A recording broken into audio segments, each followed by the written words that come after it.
Welcome, everyone, to your Secure Privacy and Security segment. I'm Anna Berry, along with Alain Ghiai, the CEO of Secure Private Data. Welcome, Alain. Thanks, Anna. Happy to be here. Hi, everyone. All right, we've got a fun weekly hack for everyone. I don't know if you, our viewers, have seen this new Lensa filter. I've not done it because I've learned through you, Alain, through our conversations, don't do this kind of stuff. But everyone's posting these pictures of themselves in a form of a goddess or a warrior or some beautiful, and they are beautiful images that are created by AI. But what we're talking about today, the dangers of these beautiful images and what is really happening to our data. Whose hands are they getting into? So, Alain, tell us what's going on with this Lensa app. This Lensa app, which is pretty scary, and there's others as well now that I have heard that they essentially tell you, hey, take a photo, use this app, and it'll tell you how you're going to look like if you're 65, 70, 80, whatever, how you age, or 30. And essentially it entices people to use these applications, give your facial recognition, and it's a trap because it's like, hey, it's fun. I want to look like, how I look like as a superhero, or how will I look like in 10 years? Essentially, you are being fooled to give your facial recognition features.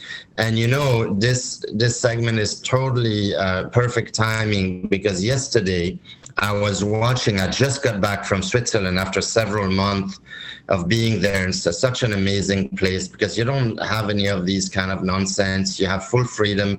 People are happy the way they are. And, God created humans and animals in different shapes and forms. And I think this kind of application makes people even more insecure. And, you don't need to look like a goddess to be beautiful or like a god. But that's a different topic. But I was watching this whole thing on the Chinese credit system. It's an investigative report. The French people love doing those things. So if you have a French channel, probably not in the US, but you get all these reports on things that the mass market TV won't show you in North America. And essentially, it's about the facial recognition and all the software they use. There's one camera for 2 citizens in China. Now, they have 1.4 billion citizens. And it is the social credit.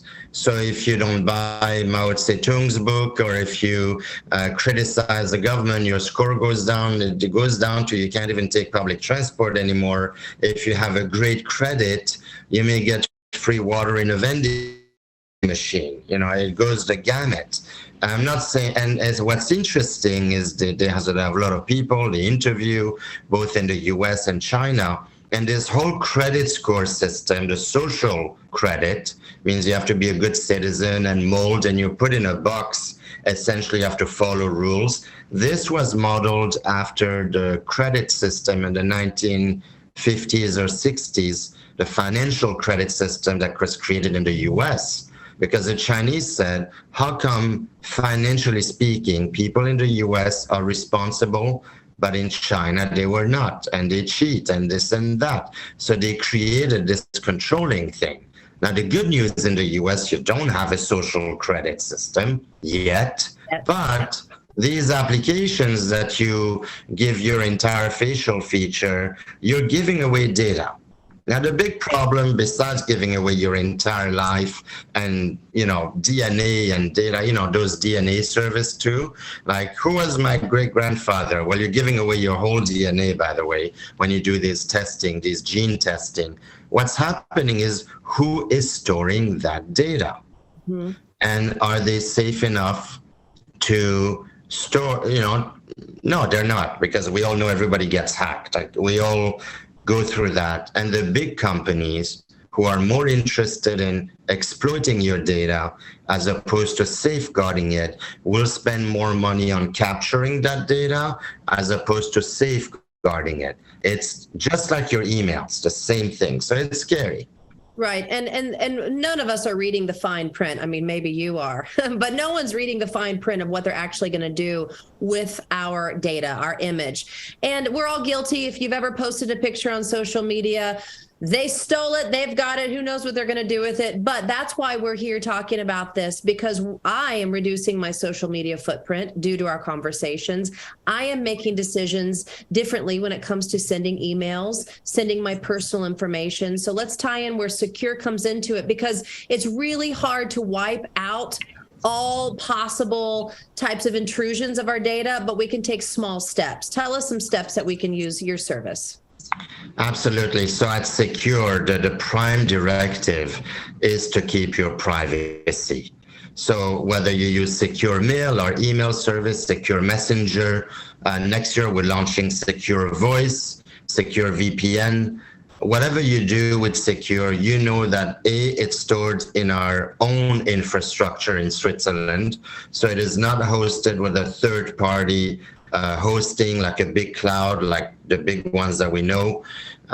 So that's the privacy rules are different with those, obviously.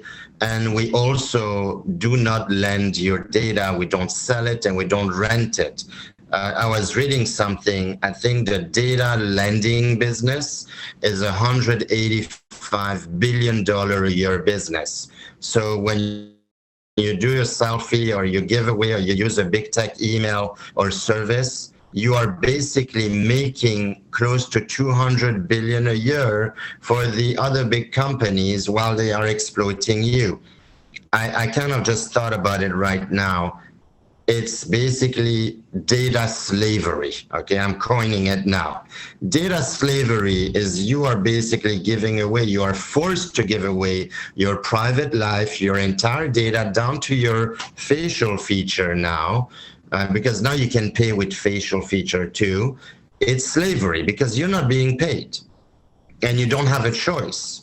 So with Sekur, at least you have the privacy. You do pay for it because you have to pay $5-10 a month, maybe less. But at least you know that your data is secure and private, and we don't sell or lend it. It's against our rule. It's against the rules of Switzerland where we're hosted, and it's against our culture and our DNA. So that's critical to know. So have your regular email, have your meta chat or whatever for jokes. But if you're doing conversation between families have groups too. They have group chat. So your entire activity is being monitored, by the way, on that. So don't use those free applications. Buy like a 4 license or something. Spend your $15-20 a month and you have privacy. So that's how you can change. Yeah. What a great Christmas or Hanukkah gift for the holidays, right? Securing someone this deal, because you're also giving a promo for our listeners, right? Yes. So I'm going to do an exception and I'm going to give a different promo code today because it's Christmas and we all deserve a bit of good news. It's been a rough year for everyone. So this is the first time I'm giving away this promo code. It's only valid for, if you sign up until the end of this year, because it will expire in January. I am giving 50% off, that's 50, to anybody who wants to buy monthly, yearly application, anything, and it's valid until January 1st. Let's make it January 2nd, 2023, because January 1st is the first day of the year and it's a holiday. So you get 50% off. Now, if you sign up on a yearly package, you already get 2 months free. So that equates to about 67% of the regular price. And that will be valid for 5 years. So if you renew without canceling, obviously, if you keep your auto renew for the next 5 years, you have a 50% discount. Yearly, it's 67% off. And that's the only time I'm going to do it this year. Great. So what's that promo code? Promo code. Promo code is Sekur50, Sekur50. And, tell your friends, tell everybody, because privacy has no price. And I think everybody deserves a little bit of it at least. That's so true. Well, as always, Alain, learning a lot with you, and I enjoy these discussions and giving people an option to get their privacy back in control. So thank you so much for joining us, and we look forward to seeing you again next week.